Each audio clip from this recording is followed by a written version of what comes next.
जय श्री राधे कृष्णा मित्रों।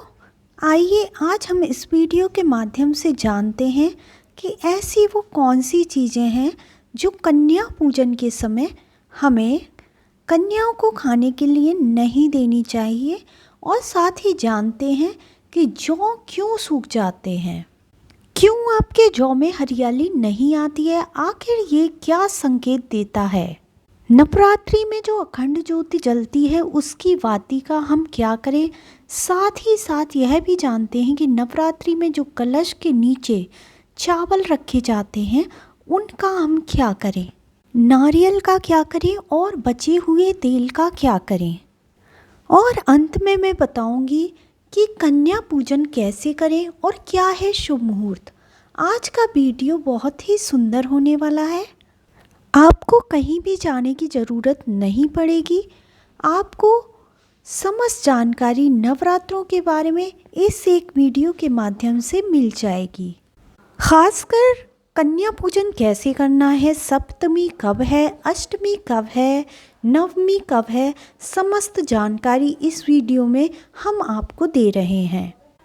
दोस्तों, जो भक्त सच्चे दिल से माता रानी की पूजा आराधना करते हैं और उनकी भक्ति में लीन हो जाते हैं, तो माता रानी उनकी सच्ची भक्ति से प्रसन्न होकर उनको आशीर्वाद देती हैं। माता रानी उन्हें वो सब कुछ देती हैं जो उन्हें चाहिए होता है।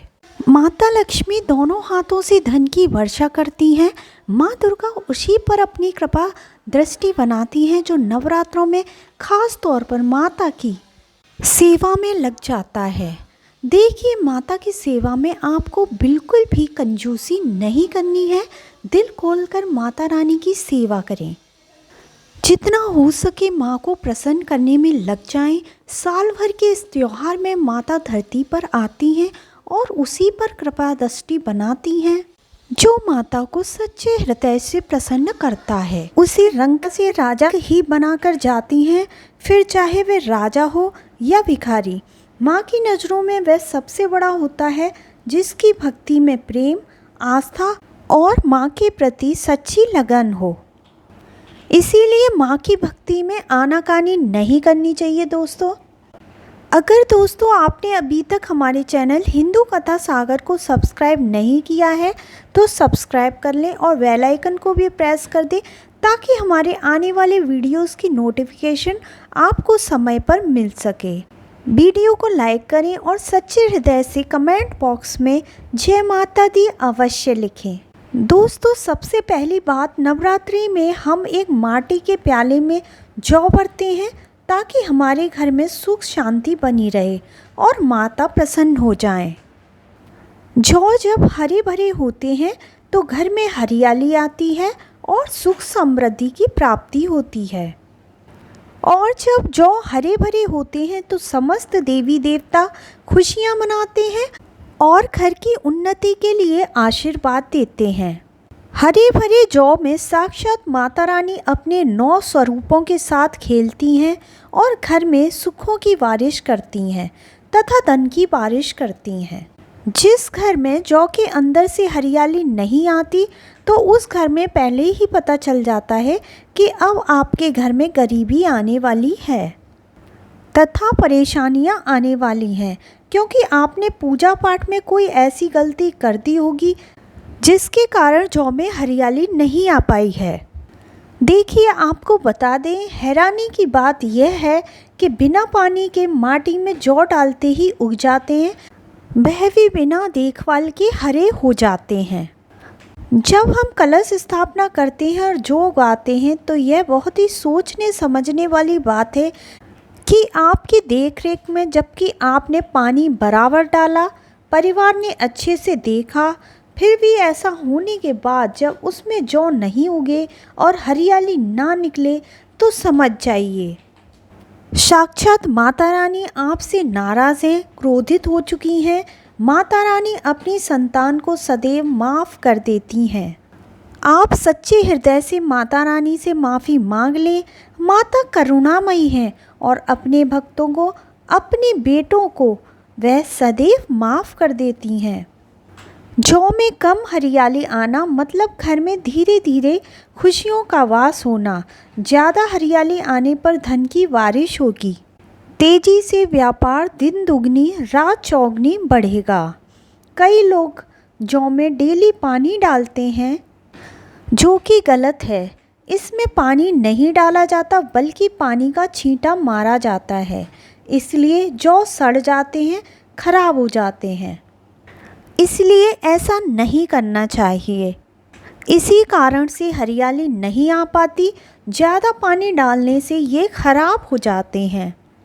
दोस्तों, जब जौ हरे भरे हो जाएं, तब इसमें चांदी का सिक्का या 1 रुपये का सिक्का ज़रूर डाल दें। सिक्का डालने से माता रानी प्रसन्न होती हैं और आपके घर में धन का आगमन होना शुरू हो जाता है। दोस्तों, नवरात्रि समाप्त होने के बाद हरे भरे जौ का क्या करें, आइए जानते हैं। पहली बात तो ये है कि इसमें जो आपने 1 रुपये का सिक्का डाला है, उसे आप अपने धन रखने के स्थान पर रख लें। इससे धन में बढ़ोतरी होती है। दोस्तों, और अंत में नवरात्रि समाप्त होने के बाद इन जौ में से थोड़े पत्ते माता रानी के प्रसाद के स्वरूप में पूरे परिवार को खिलाएं। इसके पत्ते खाना बहुत ही शुभ और मंगलकारी माना जाता है। इसे जो भी खाता है वह जल्दी बीमार नहीं पड़ता। बाकी बचे जौ को आप गंगा में विसर्जित कर दें या नदी की धारा में छोड़ दें। इससे आपका व्रत संपूर्ण और सफल हो जाएगा। दोस्तों, कई लोग अपने घर में अखंड ज्योत जलाते हैं और जो बाती होती मतलब तेल बाती, उसे कई लोग इधर उधर फेंक देते हैं या अपने घर में संभाल कर रख लेते हैं या फिर पानी में डाल देते हैं, जो कि गलत है। इससे आपको कोई फ़ायदा नहीं होता। जो अखंड ज्योति होती है उसे मामूली ना समझना चाहिए।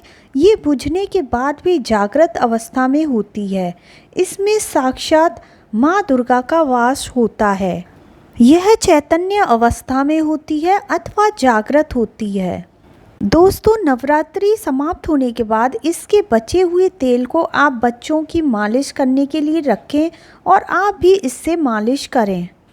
इससे आपकी समस्त बीमारियां दूर हो जाएंगी और आपके ऊपर सकारात्मक ऊर्जा का संचार होगा। दोस्तों, जब नवरात्रि में कलश की स्थापना की जाती है तो इसके नीचे चावल जरूर रखे जाते हैं और कलश के ऊपर एक नारियल भी रखा जाता है।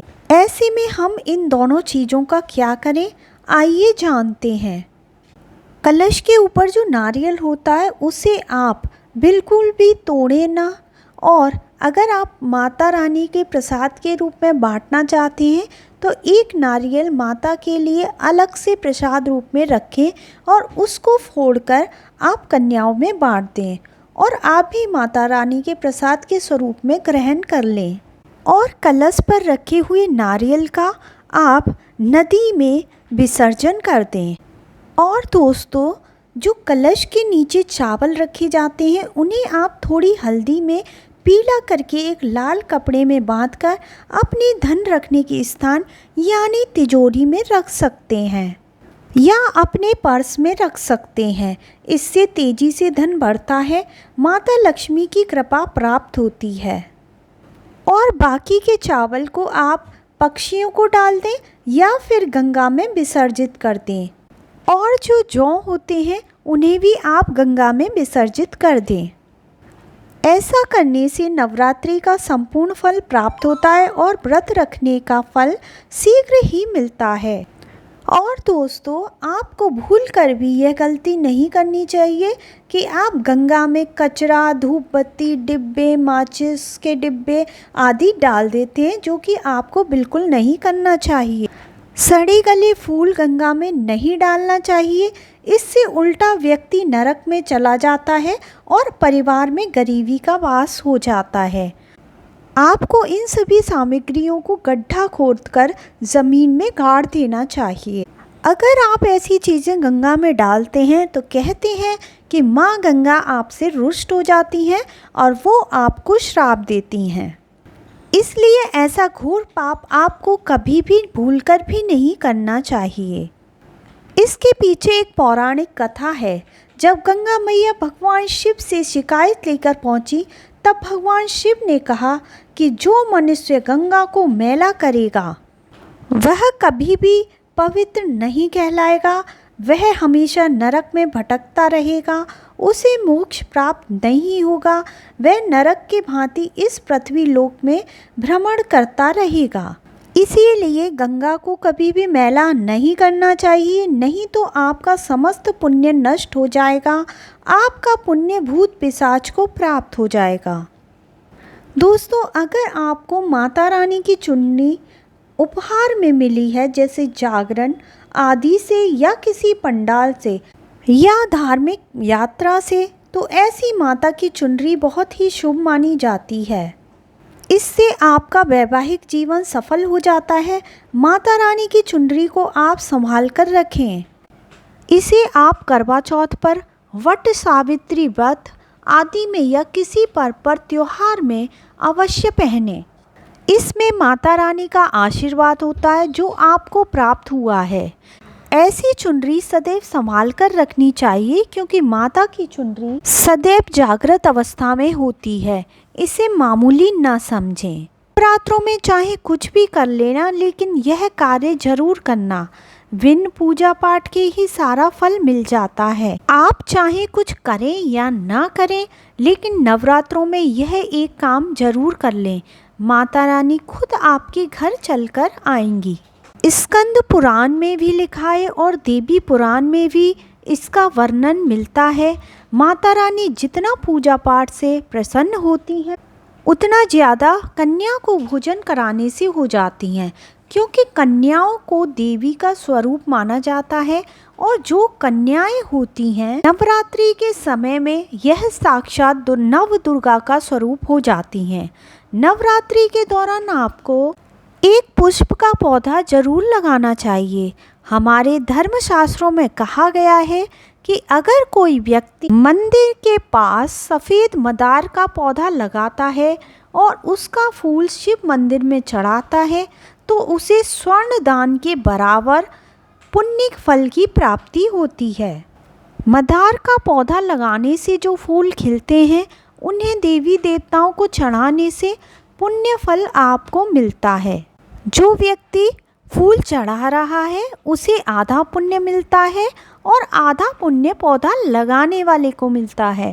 नवरात्रि के समय अगर आप मदार का पौधा शिव मंदिर या माता रानी के मंदिर के पास लगाते हैं, तो आपको अक्षय पुण्य की प्राप्ति होती है।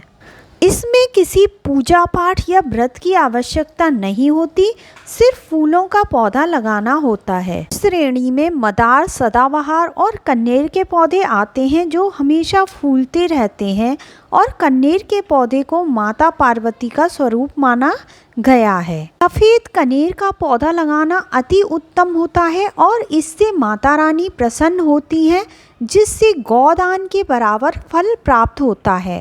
इसी तरह गुड़हल का पौधा देवी मंदिर के पास लगाने से माता रानी का आशीर्वाद मिलता है। गुड़हल के वृक्ष पर साक्षात माँ जगदम्बा का वास होता है।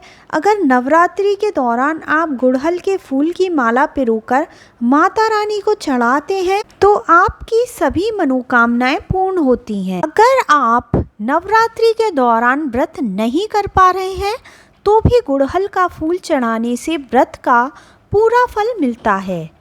माना जाता है कि अगर किसी व्यक्ति ने नवरात्रि के समय गुड़हल का पौधा लगा दिया और उसके फूल देवी देवताओं को चढ़ाए गए, तो उस व्यक्ति को माता रानी आजीवन आशीर्वाद देती हैं और कभी निर्धन नहीं रहने देती। कन्या पूजन का विशेष महत्व अष्टमी और नवमी तिथियों में होता है। इस साल महाअष्टमी 10 अक्टूबर और नवमी 11 अक्टूबर को है।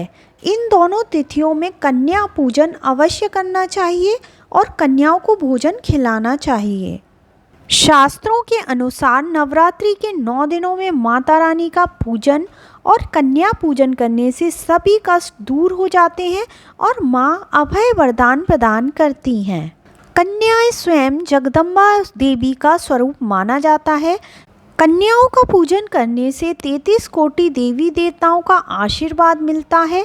माना जाता है कि व्रत और उपासना से माता रानी उतनी ही प्रसन्न नहीं होती जितनी कन्या पूजन से होती हैं।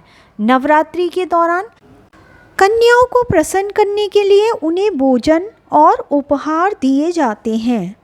अगर कन्याएं प्रसन्न हो जाती हैं और उपहार स्वीकार करती हैं तो इसका मतलब है कि माता रानी ने वह भेंट स्वीकार कर ली है। कन्या पूजन कोई साधारण पूजा नहीं है, यह सभी प्रकार की पूजा में सर्वोपरि मानी जाती है।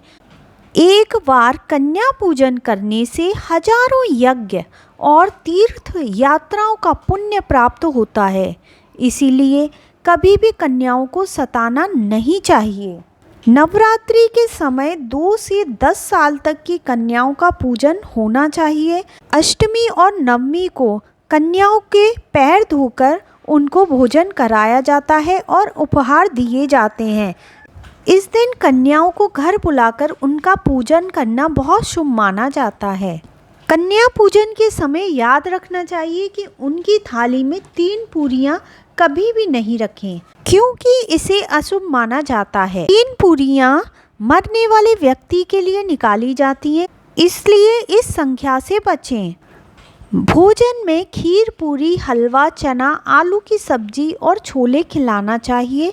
माता रानी को खीर, हलवा, पूरी और छोले प्रिय हैं, लेकिन प्याज और लहसुन का कभी भी प्रयोग नहीं करना चाहिए।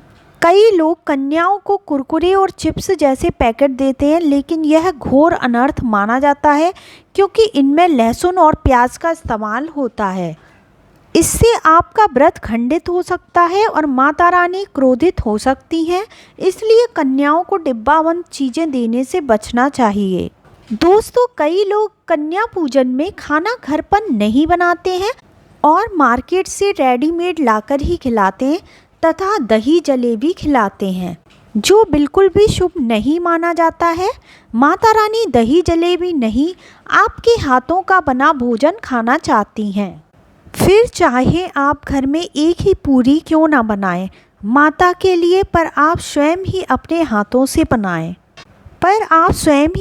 हाथों से माता रानी को भोजन खिलाएं। खासकर नवरात्रों के दौरान घर में पक्का खाना अवश्य बनाना चाहिए। माता रानी बहुत प्रसन्न होती हैं। घर का बना पक्का खाना ही कन्याओं को खिलाना चाहिए। हमेशा याद रखें, कन्याओं को प्लास्टिक के बने दोने में खाना नहीं खिलाना चाहिए। प्लास्टिक के बने दोने पत्तल में खाना खाना या खिलाना पूजा पाठ के दौरान शुभ नहीं, अशुभ माना जाता है, क्योंकि प्लास्टिक के जो बर्तन होते हैं ज़्यादातर जानवरों की हड्डियों से बनाए जाते हैं, जो हमारे व्रत को भंग कर सकते हैं। कन्याओं को हमेशा स्टील के बर्तन या पत्तों से बने बर्तनों में ही भोजन कराना चाहिए, यह बहुत ही शुभ माना गया है। अगर आप पेड़ के पत्तों में भोजन कराते हैं तो माता अवश्य वरदान प्रदान करती हैं। नवरात्रि के दौरान शुक्रवार का दिन अगर कन्या पूजन में पड़ता है तो उस दिन कन्याओं को खट्टी चीज़ें नहीं खिलानी चाहिए। यह दिन माता संतोषी को समर्पित होता है और माता संतोषी खट्टी चीज़ों से रुष्ट हो जाती हैं। ऐसा करने से आपके द्वारा किया गया सारा शुभ काम बेकार हो सकता है और माता का आशीर्वाद आपसे दूर हो सकता है। भोजन के बाद कन्याओं की थाली में एक लौंग ज़रूर रखना चाहिए, क्योंकि लौंग देवी शक्ति को बहुत प्रिय होती है। माना जाता है कि लौंग में नवदुर्गा का वास होता है और इसे समर्पित करने से माता रानी प्रसन्न होती हैं। यही नहीं, कन्याओं को भोजन कराते समय लौंग अर्पित करने से आपके जीवन में लक्ष्मी का वास होता है और धन की कभी भी कमी नहीं होती। कन्याओं को भोजन के साथ साथ उपहार देना भी बहुत शुभ माना गया है। उनकी थाली में दक्षिणा अवश्य रखनी चाहिए, ताकि आपके घर में सुख समृद्धि बनी रहे। कन्याओं को आप सुंदर कपड़े, चॉकलेट बॉक्स या स्टील के बर्तन उपहार में दें, लेकिन ध्यान रहे कि लोहे का कोई सामान नहीं देना चाहिए, क्योंकि इससे राहु दोष घर में आ सकता है। जब कन्याएं आपके घर से प्रस्थान करें तो उनके चरण जरूर छुएं और माता से अपनी मुराद मन में रखकर सच्चे दिल से प्रार्थना करें। सच्चे दिल की भक्ति से माता रानी अवश्य प्रसन्न होती हैं और आपकी हर मुराद पूरी करती हैं। नवरात्रि के दौरान अगर आपको कुछ विशेष संकेत मिलते हैं तो समझे कि माता रानी आपके घर में पधार चुकी हैं। पहला संकेत यह है कि जब आप कलश स्थापना करते हैं और जौ से हरियाली निकलती है तो यह भविष्य में अच्छे समय का संकेत होता है, और अगर जौ नहीं उगते हैं तो यह अशुभ माना जाता है और आपको माता से क्षमा मांगनी चाहिए। दूसरा शुभ संकेत यह है कि अगर नवरात्रि के दौरान में आपकी नींद ब्रह्म मुहूर्त में यानी सुबह 4 बजे के आसपास खुलती है तो यह माता रानी की कृपा का प्रतीक होता है। इस समय उठने का मतलब है कि माता की शक्ति आपके साथ है और आपको कोई जल्द ही शुभ समाचार मिलने वाला है। तीसरा संकेत यह है कि अगर आपका मन पूजा पाठ में लगने लगे और पूजा करते समय मन शांत हो जाए तो यह माता की प्रसन्नता का संकेत है। इससे यह पता चलता है कि माता आपकी भक्ति से प्रसन्न हैं और जल्द ही आपके जीवन में अच्छे दिन आने वाले हैं। और चौथा संकेत यह है कि अगर पूजा के समय माता के गले से फूल गिर जाएं या जौ के पत्ते बिना हवा के हिलने लगें तो यह बहुत ही शुभ होता है। यह संकेत माता लक्ष्मी की कृपा का प्रतीक है और इसका मतलब है कि आपकी गरीबी अब खत्म होने वाली है। एक और महत्वपूर्ण संकेत यह है कि अगर आपके सपने में शेर या देवी माता के दर्शन हो तो इसे अत्यंत शुभ माना जाता है। यह इस बात का प्रतीक होता है कि माता आपकी मनोकामनाएं जल्दी पूरी करने वाली हैं और आपके शत्रु पराजित होंगे। आखिरी और सबसे महत्वपूर्ण संकेत यह है कि अगर नवरात्रि के दौरान आपके घर में कोई कन्या लाल वस्त्र पहने हुई दिखाई दे तो यह माता दुर्गा का आशीर्वाद है। यह संकेत बताता है कि आपके घर में अब सुख समृद्धि का वास होने वाला है और आपको तरक्की के रास्ते पर आगे बढ़ना है। तो दोस्तों, यह थे कुछ महत्वपूर्ण संकेत जो नवरात्रि के दौरान माता रानी की कृपा प्राप्त करने के प्रतीक होते हैं। हमें उम्मीद है कि आपको यह जानकारी उपयोगी लगी होगी। अगर इस वीडियो से आपको कुछ नया जानने को मिला है तो कृपया हमें ज़रूर बताएं। आप चाहें तो वीडियो को लाइक करके भी अपनी प्रतिक्रिया व्यक्त कर सकते हैं। हे माता रानी, जो भी भक्त हमारे वीडियो को लाइक और चैनल को सब्सक्राइब करे और कमेंट में जय माता दी लिखे, माँ आप उसके सभी कष्ट दूर करना और उसके घर में धन धान्य संपदा खुशियाँ हर तरीके से समृद्धि करना। प्रेम से बोलो जय माता दी।